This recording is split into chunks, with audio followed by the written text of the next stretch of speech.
आ रही है आप लोगों को, और आगे आ जाइए। जो सुनने वाले हैं आगे आ जाइए। जो सुनने वाले हैं आगे आइए। जो सुनने वाले हैं इधर खड़े, यहाँ सामने कोई खड़ा नहीं रहेगा, सामने कोई खड़ा नहीं रहेगा। जो सुनने वाले हैं वो आगे आए। आपस में बातें नहीं करना, आपस में मीटिंग नहीं कोई। यहाँ पर कोई बातें नहीं करेगा, आपस में बातें नहीं। सुनना है तो आगे आइए, और नहीं तो बाहर जाइए। और आगे आइए, आगे आपसे बोल रहा हूँ, आगे आइए। या तो बाहर जाइए या आगे आइए सुनने के लिए। अंदर आइए, और सुनोगे तो लाभ होगा आपका। आइए, आवाज़ आ रही मेरी? और आगे आओ, और आगे, और आगे आओ। आगे आइए, आगे आगे आइए, सब लोग आगे आइए।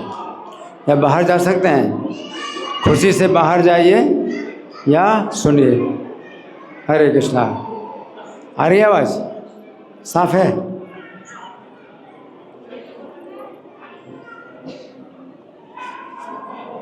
तो यहाँ पर भगवान कह रहे हैं सात्विक त्याग। सात्विक त्याग क्या होता है? कार्यमित्यव्यत कर्म। जो कर्म किया जाता है किस भावना से कि करना चाहिए। जिस समय आप कर्म करते हैं किस भावना से कि करना चाहिए, है ना, तो वो सात्विक त्याग होता है। उसमें त्याग क्या किया आपने? आप तो कर्म कर रहे हैं। भगवान कह रहे हैं सात्विक त्याग है, लेकिन भगवान कह रहे हैं कि उसमें आप कर्म करते हैं, आप कर्म करते हैं, और किस भावना से कर्म करते हैं कि करना चाहिए, करना चाहिए, इसलिए कर्म करते हैं, है ना। कर्म करने के पीछे ये नहीं होता कि मुझे क्या फ़ायदा होगा, क्या लाभ होगा। सुनाई पड़ रहा है आपको क्या मैं क्या बोल रहा हूँ? ध्यान कहीं और है, सुनो, ध्यान से सुनो। यहाँ पर भगवान कह रहे हैं कि सात्विक त्याग वो होता है जिसमें करना चाहिए। हम कर्म करते हैं इसलिए कि करना चाहिए, हमें करना चाहिए।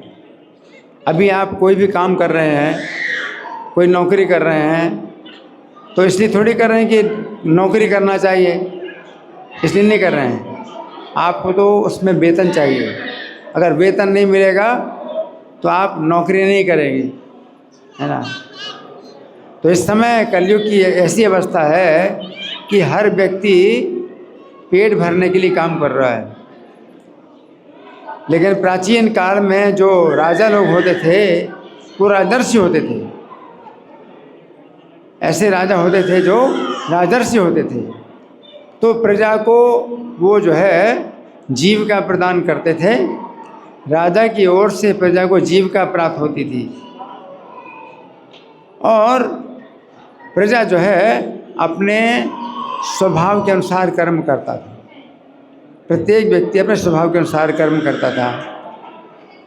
राजा की चिंता, आपको बाहर जाओ, अगर आपको नहीं सुनना तो बाहर जाओ, आपका ध्यान इधर जा रहा है।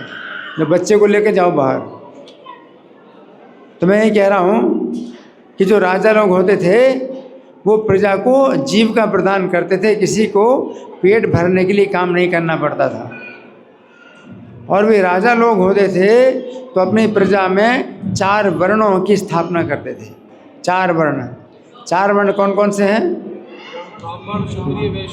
ब्राह्मण, क्षत्रिय, वैश्य, शूद्र। तो ब्राह्मण को जो है ब्राह्मण का कर्म दिया जाता था कि आप ब्राह्मण हैं तो आप ब्राह्मण का कर्म करो। तो निकाल दो उसको बाहर, माइक को बाहर निकाल दो, तार से बाहर निकाल दो, बस ठीक। हाँ, तो जो ब्राह्मण होता था वो ब्राह्मण का कर्म करेगा। जो क्षत्रिय है वो क्षत्रिय का कर्म करेगा। जो वैश्य है वो वैश्य का कर्म करेगा। जो शूद्र है वो शूद्र का कर्म करेगा।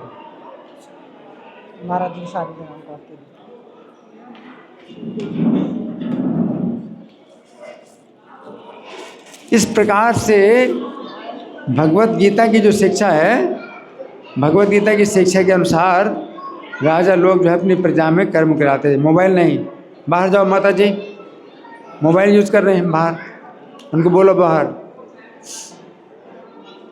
बाहर जाओ बाहर, मोबाइल नहीं।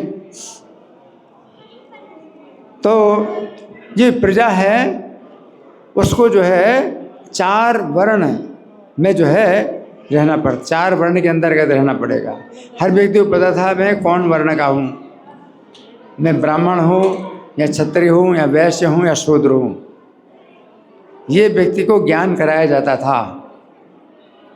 और ये जो वर्ण है ये अपने जन्म के अनुसार नहीं माने जाते थे कि मैं ब्राह्मण परिवार में पैदा हुआ तो मैं ब्राह्मण हूँ, या वैश्य परिवार में हूँ तो मैं वैश्य हूँ।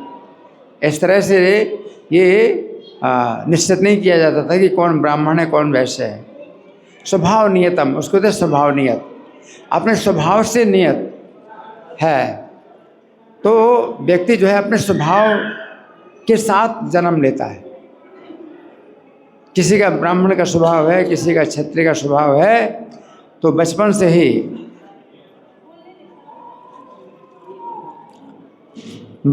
ही उसका स्वभाव निश्चित किया जाता था। 5 साल का जो बच्चा होता था तो उसके सामने पैर नहीं छूना, पैर नहीं। तो 5 साल का जो बच्चा होता था तो उसको दिखाई जाती थी चीज़ें, ये देखने के लिए कौन से वर्ण का है।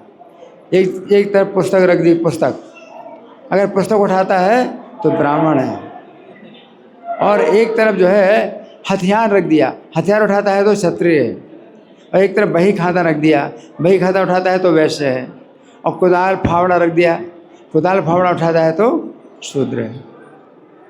तो इस प्रकार से जो है ब्राह्मण क्षत्रिय वैश्य शूद्र के कर्म निश्चित किए जाते थे, और फिर उसको उसी प्रकार से प्रशिक्षित किया जाता था।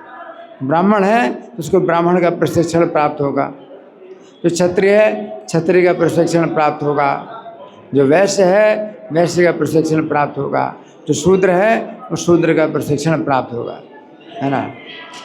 तो भगवान बताते हैं कि कोई शूद्र है तो उसके अंदर स्वाभाविक उसका झुकाव होता है, परिचर्यात्मकम कर्म शूद्र श्यावे स्वभावजम, परिचर्यात्मक कर्म वो करेगा। परिचर्यात्मक कर्म का मतलब है सेवा का कार्य। शूद्र का ये स्वभाव होता है कि वो सेवा का कार्य करता है, चाहे उसे कुछ ना मिले, उसे कुछ भी नहीं मिलता है तो भी वो सेवा का कार्य करता है ना। तो प्राचीन काल में जो शूद्र होते थे वो सेवा का कार्य करते थे, वेतन नहीं लेते थे, शूद्र को वेतन नहीं मिलता था, शूद्र सेवा का कार्य करते थे, और उनकी जीविका जो है वो मिलती थी स्वामी के द्वारा। उसको रहने की खाने की व्यवस्था उसको मिलती थी मालिक के द्वारा, और वो जो है मालिक की सेवा करता था। जैसे श्रीवास पंडित के घर में है ना, तो दास और दासियों का भी बहुत परिवार था, बहुत बड़ा परिवार था।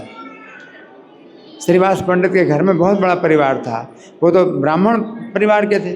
तो ब्राह्मण परिवार तो 4 भाइयों का परिवार था, उनकी पत्नियां, उनके बच्चे हैं, तो ये सब जो है उनका एक ही घर में इतना बड़ा परिवार था। और उसी घर में दास दासियों का भी परिवार था, उनके भी बच्चे। तो शूद्र हैं, वो शूद्र थे और उनको वेतन नहीं मिलती थी, उनको भी रहने की जगह मिलती थी और खाना मिलता था, भोजन और जो है आवास की व्यवस्था होती थी। तो वे दास दासी जो है अपना सेवा का कार्य करते थे और उनको जो है रहने की खाने की व्यवस्था प्राप्त होती थी। तो यहाँ पर नियत कर्म जो भगवान बता रहे हैं वो नियत कर्म अब कोई नहीं जानता अपना कि अपना नियत कर्म क्या है, क्योंकि हर व्यक्ति की समस्या है पेट भरने की। बस पढ़ाई लिखाई भी करते हैं तो पेट भरने के लिए पढ़ाई लिखाई करते हैं, तो नियत कर्म की कोई मतलब वो व्यवस्था ही नहीं। स्वभाव नियत कर्म की जो है पहचान आपको तब होती है जब आपका पेट भरा है, आपको जो है कोई काम नहीं है, आप बिल्कुल जो है फ्री बैठे हैं। अब आपके अंदर क्या इच्छा होती करने की, क्या करूं? तब ब्राह्मण के अंदर इच्छा होती। अगर ब्राह्मण स्वभाव का है तो वो जो है अध्ययन करेगा, कुछ लेखन का कार्य करेगा, पठन और पाठन, यजन याजन, ये जो कार्य है ये ब्राह्मण के स्वाभाविक कर्म होते हैं। तो भगवान कहते ब्रह्म कर्म है स्वभावजम, तपस्या का कार्य। ब्राह्मण तपस्या में लगे रहते हैं या यज्ञ में लगे रहते हैं, है ना। दंडकारण्य के जो ऋषि थे, है ना, तो वहाँ पर सब ऋषि तपस्या में लगे रहते थे। और विश्वामित्र जैसे मुनि हैं वो ब्राह्मण हैं, तो यज्ञ कार्य में लगे रहते हैं। वो यज्ञ के बाद दूसरा यज्ञ, उसके बाद तीसरा यज्ञ, यज्ञ ही यज्ञ करते रहते हैं। तो कोई ब्राह्मण है या तो यज्ञ का कार्य करेंगे या तपस्या का कार्य करेंगे, उसका फिर भाव क्या रहता है, मुझे ये करना चाहिए। क्यों? क्योंकि मैं ब्राह्मण हूँ, इसलिए। इसमें और कोई कारण नहीं होता है कि भाई उससे कोई फोर्स कर रहा है, इसमें कोई फोर्स नहीं होता है। तो ब्राह्मण अपना वो कार्य करता है, स्वाभाविक कर्म, स्वभाव नियतम कर्म, है ना। तो भगवान कहते हैं कार्यमित्येयत् कर्म नियतम क्रियते अर्जुन। तो जो नियत कर्म है वो करता है कि मुझे ये करना चाहिए, इसलिए करता है। संगम त्यक्त्वा फलम च, उसमें आसक्ति कोई नहीं होती, कर्म के प्रति आसक्ति नहीं होती है और फल की भी आसक्ति नहीं होती है। सत्यागः सात्विको मता, तो वो सात्विक त्याग है। तो भगवान कह रहे हैं कि सात्विक त्याग, तो इसमें त्याग क्या किया? वो तो कर्म कर रहा है, कर्म का त्याग थोड़ी किया। त्याग क्या है? संगम त्यक्त्वा फलम चैव, संग का त्याग, आसक्ति का त्याग किया है और फल का त्याग किया है, तो सात्विक त्याग है ना। इसी प्रकार से सात्विक कर्म भी भगवान बताते हैं, आगे चल करके सात्विक कर्म भी भगवान बताते हैं। श्लोक संख्या 23 में भगवान सात्विक कर्म बताते हैं। तो उसमें क्या कहते हैं? वही चीज़ है, सात्विक त्याग और सात्विक कर्म एक ही चीज़ है। यहाँ सात्विक त्याग में भगवान कहते हैं नियतम कर्म क्रियते, और उसमें कहा है नियतम संगरहितम। 23वां श्लोक है सात्विक कर्म का। भगवान कहते हैं नियतम संगरहितम, जहाँ पर बता संगम त्यक्त्वा, संग का त्याग करके नियत कर्म करना है, तो सात्विक त्याग है। और सात्विक कर्म भी भगवान कहते हैं नियतम संगरहितम अराग द्वेषतः कृतम अफल प्रेम सुना कर्म, और बिना फल की इच्छा के। और यहाँ भी कहा गया फलम त्यक्त्वा, तो फल का त्याग करके। तो सात्विक कर्म भी जो है, जो कुछ है वही सात्विक त्याग भी है ना। संगम त्यक्त्वा फलम चाहिए, सत्यागः सात्विको मतः, तो वो त्याग जो है सात्विक कहलाता है ना। तो ये जो त्याग का जो विषय है, इसमें भगवान बताते हैं कि इसमें कर्म का त्याग नहीं करना होता है। दूसरा संन्यास, अर्जुन ने पूछा कि संन्यास का जो है आप विषय बताइए अलग से और त्याग का विषय अलग से बताइए। तो त्याग का विषय भगवान बताते हैं, उसमें कर्म का त्याग नहीं होता है, उसमें फल का आसक्ति का त्याग होता है और नियत कर्म किया जाता है। ये संन्यास का जब विषय बताते हैं तो संन्यास में भगवान बताते हैं कि बिल्कुल एकांत में रहना है, बिल्कुल एकांत में रहना है और ध्यान करना है। तो इसी अध्याय के श्लोक संख्या 49 से लेकर के 55 पद तक कितने श्लोक हुए? 49 से लेकर 55 तक हैं 7 श्लोक। 49वें श्लोक संख्या 49 से श्लोक संख्या 55 तक 7 श्लोक।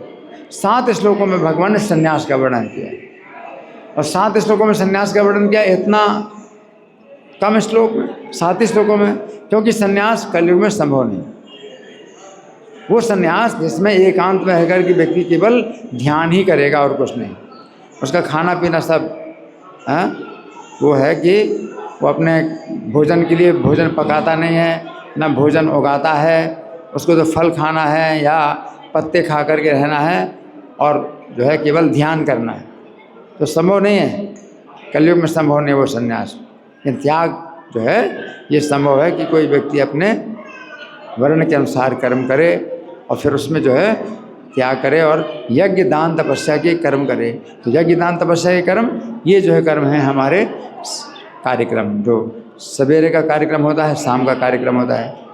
हम सवेरे मंगल आरती करते हैं। ये यज्ञ और दान और तपस्या ये कर्म हैं विशेष रूप से हमारे जो कार्यक्रम सवेरे और शाम का जो होते हैं। माला पर जप करते हैं, ये भी यज्ञ का जप यज्ञ है ना। और आप कथा करते हैं, क्लास देते हैं, तो ये ज्ञान यज्ञ है। आप क्लास सुनते हैं तो भी ज्ञान यज्ञ है ना।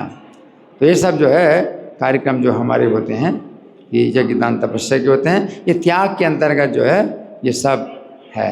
कलयुग में जो संभव है वो भगवान की भक्ति है, इसका मतलब त्याग के अनुसार है। धन्यवाद। ग्रंथराज श्रीमद् भगवद गीता की जय। श्रील प्रभुपाद की जय।